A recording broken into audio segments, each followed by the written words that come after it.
Welcome to AG's Ace. Let's take a look today at the dramatic transformation of the Indian women's hockey team and what lies ahead for them, what were the moves that were made to position them where they are now, and the tremendous effort that they themselves have made in this story of amazing transformation. Let's look at a few specifics. That's what I want to do today in this take. Now, the credit for resurgence of Indian women's hockey goes to a few combined factors, which includes the support provided by the Indian Hockey Federation, expertise of the coach and support staff, and last but not the least, what the players themselves bring to the table, their tremendous grit, their determination, and every other attempt that they have made to change themselves, mold themselves into world-class players. When these three ingredients are in the right proportion, the end result would always be very pleasing. This is exactly what is happening with the women's and men's team in Tokyo. But my main focus today is on the Indian women's hockey team. Back in time, the solitary shining moment was winning the Commonwealth Gold in Great Britain. Mamta Kharap is remembered for her superlative performance, but what followed later was quite forgettable. Things began to change when Harinder Singh, aka Harry, was hired as a coach. He brought in his experience, but most importantly, instilled discipline in the team and made them come together and bind like a cohesive unit, which was very, very important in the longer story. Next big stop was to qualify for the Rio Olympics in 2016. But then after that, what happened was quite bad. There was nothing to take home as India lost all its matches to finish last. The real change began under coach Shuad Marine. He was the men's coach initially for almost 2 years, but he was made to swap later when the women's team was given to him. Most coaches would have headed back home if such a thing happened, but possibly Shuad saw something capable where the women's team was concerned.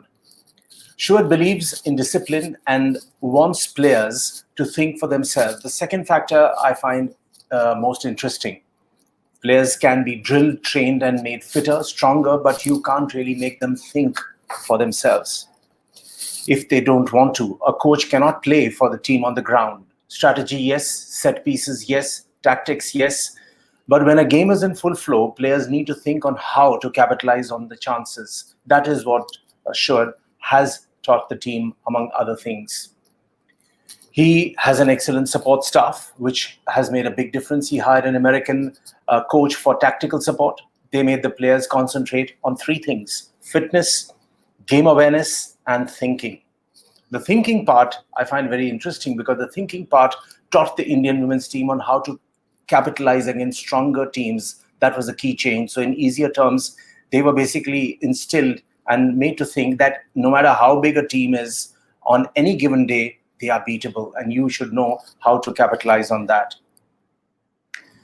Suddenly, India closed the gap even while losing close games. Self-belief came in, players actually improved. Take the Tokyo Olympics, for example. India lost the first 3 games, but then came back very strongly.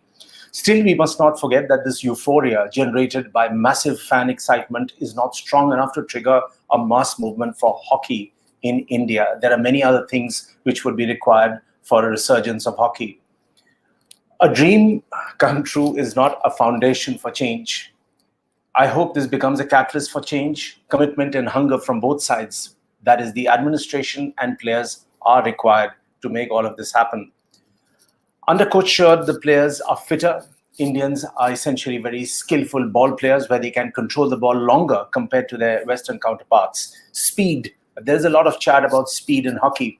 But speed is a function of hit and run methods, which may not always be suited for our players. So the proportions need to be sized up. Against Australia, the Indians showed discipline of not giving the ball away when they had it. This meant more ball control, dominance, and denied rivals of too many turnaround moments, as we have often seen happening on the field.